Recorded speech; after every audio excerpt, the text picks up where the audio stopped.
Hello everybody, and welcome to another video, and we are back in Omnisphere.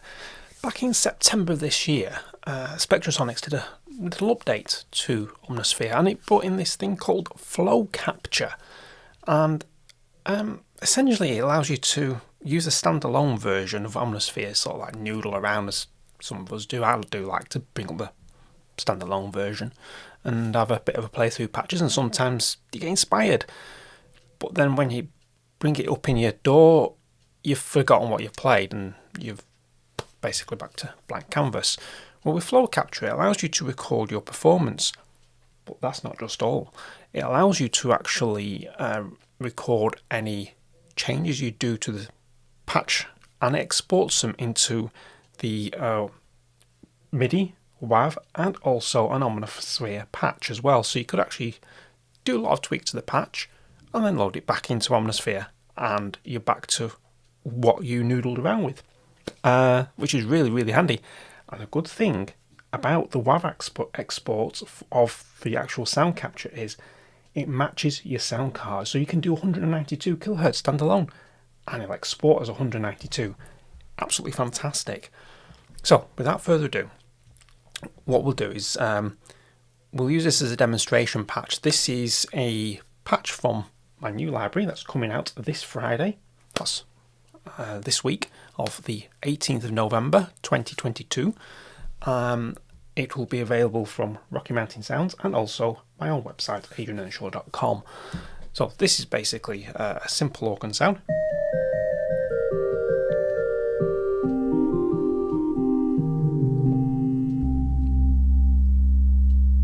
And then the mod wheel just has a bit of harmonia.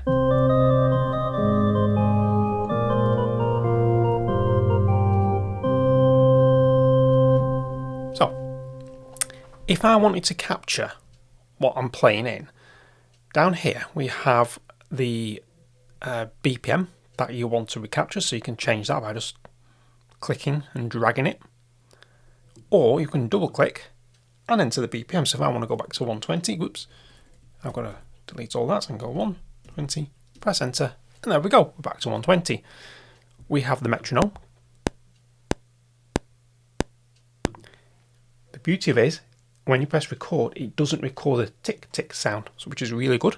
You've got your tap tempo, so if you know what tempo, well, you don't know what tempo it is, but you know the feel, you can just go 1, 2, 3, 4, 1, 2, 3, 4.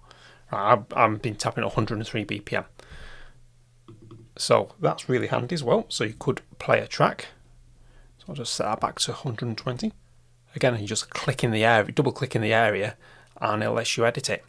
On this side, we've got a simple flow capture record button and the time spent recording.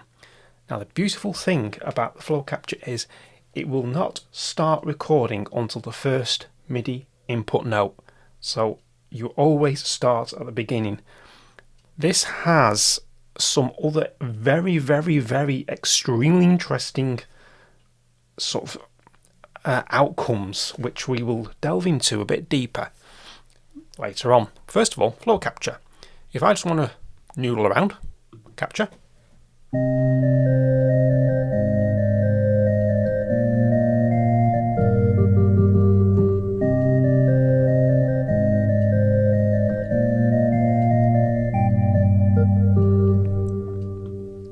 That's it, that's my 14-second sort of like pitched here. Now, it then comes up, when you press stop on the flow capture, it then comes up with this screen. Where do you want to save it? So I'm just going to save it in my downloads. Just ignore everything that's in there. I'll set up a new folder and call that Omnisphere. Omnisphere capture. So I've put my keyboard on me down here out of the way so I can get the microphone a bit nearer to my mouth. You unfortunate people. And then you can actually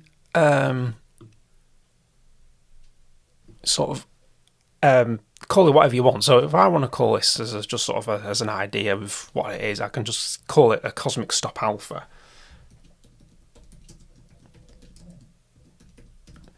Now that will now, if I go into that folder, I'll bring that across here, just bear with me. just get into the Omnisphere capture. And what we have in here, on screen with it, we have a MIDI version of what I've played. We have the Omnisphere patch itself that I've exported. And it also has the WAV version of what I've played. So if I play that, and I'll play that in a QuickTime player, so it won't open my music library.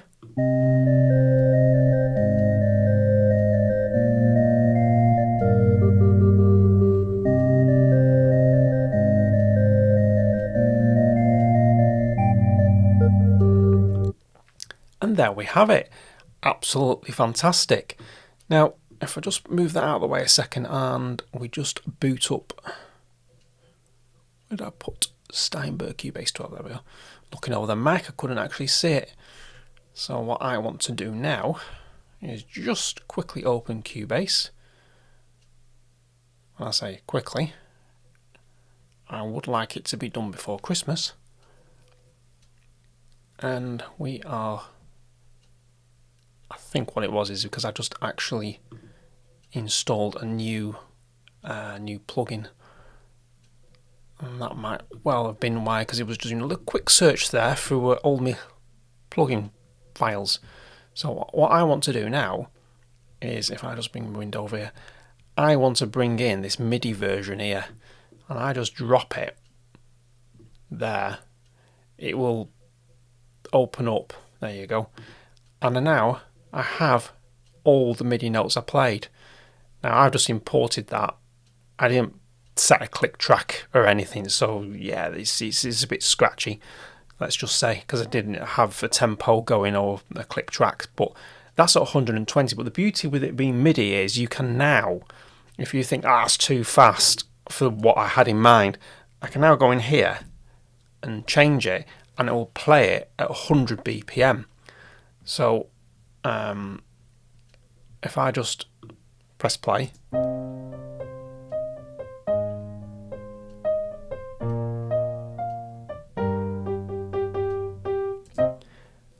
and I did it on purpose to load it in straight in, just so as you can hear that you don't actually have to use Omnisphere again to actually play it back. You can use a MIDI track in a different instrument, but just for all the purposes, we'll just bring up Omnisphere, and I will just do a random patch now. I don't know what on earth this is going to sound like. Tweezy Kid, I haven't got a clue, but we'll just drag this MIDI patch to another lane.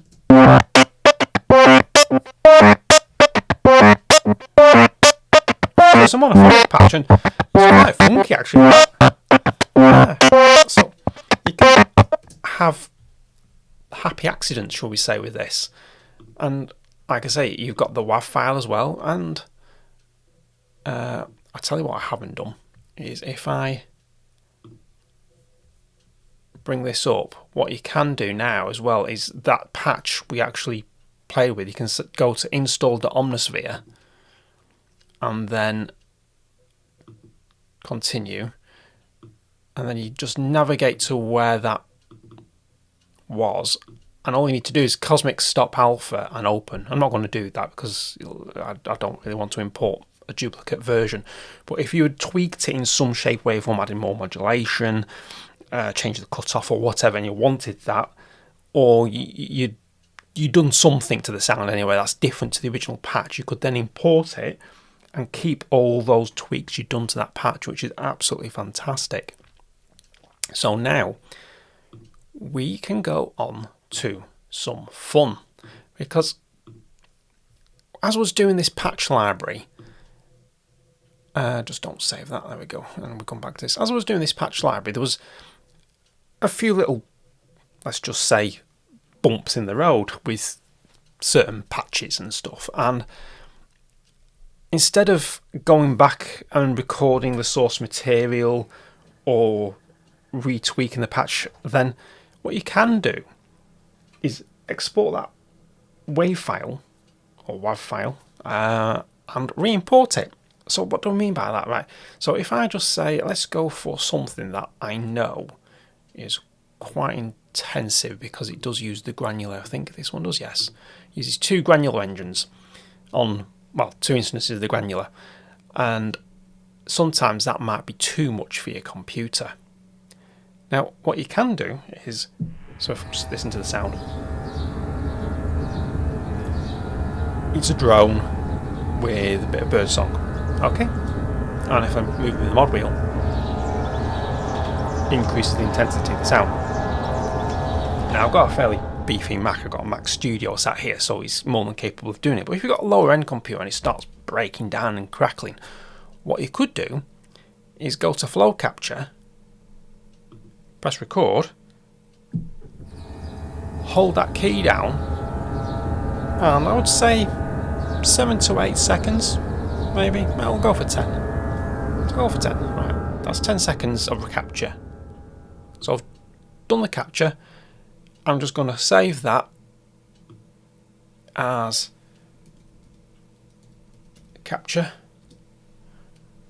And what I'm going to do now is bring up this wonderful little tool called Endless WAV. What we're going to do is we're going to just drop in that capture into the bottom bit here, bottom window, and it'll load it up. And if I play it now, we've got the patch. Absolutely fantastic. So what I want to do is just press command. If I just put, I want something. There we go. Let's see if that works. It's a loop point. Yep. I think that'll do nicely for as a quick demonstration. And if I click save, it will now save that loop point in the sound. I now need to go back to Omnisphere, and what I need to do then is if I just go into initialize patch, so I've got a blank patch, sample, click on empty, and I get this wonderful user audio drag and drop audio files here. So all I'll do is take the capture. No, don't want to rename, want to just, that's it. Click, drag, drop it. It will now import that audio file with the loop point. It might take a little bit because I've got quite a number of samples in this Omnisphere, so it might take a little bit just to index and sort itself out. But what it will do is allow me now to play that patch with the loop point, and I won't have any issues in playing it. And when it's done, at some point it'll get done. Alright, it's still thinking about it. Essentially what it will do, there we go, I'm just going to waffle a bit more there. One file imported. So now we've got a file, capture.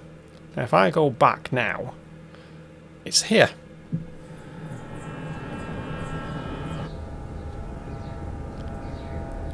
Just need to raise the gain on the sound.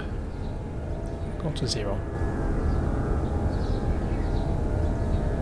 I've got that patch now in Omnisphere, and it's using nowhere near as much much resources, sorry, as the original patch. But the beauty of this now is if I just put on a filter, I'm just going to put one of my favourite filters on, Rich and Mogi, wang up the gain. I've got a completely different sound. I want to put some ring mod on that.